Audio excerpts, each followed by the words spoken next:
Have you ever tried to organize a meeting and the dialogue goes something like this? Hey Rachel, let's catch up. When are we going to do it? Yeah, sure. Tuesday works fine. How's it 10 o'clock? Great, but does she mean 10 o'clock her time or my time?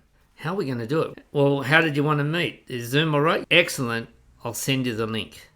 So then Tuesday comes around. Hopefully you remember that you've got that appointment at 10 a.m.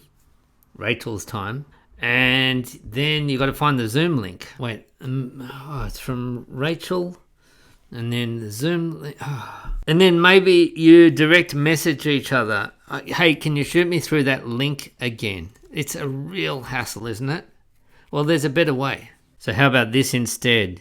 You send Rachel a link to your calendar. She books the time, pops in her name and email address, and then she hits schedule.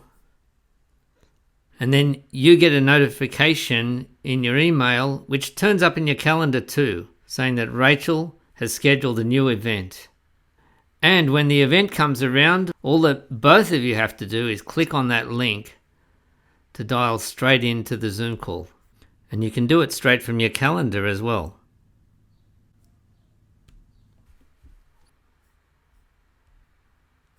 Just waiting for Rachel now.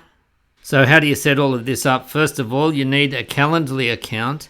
And this video here shows you how to set up Calendly. And if you want to do the Calendly Zoom integration, check out this video here. And if you want to create a Zoom meeting straight from a Google Calendar event, then check out this video here. On this channel, I help you get comfortable with the software and systems that you have to use, so consider subscribing.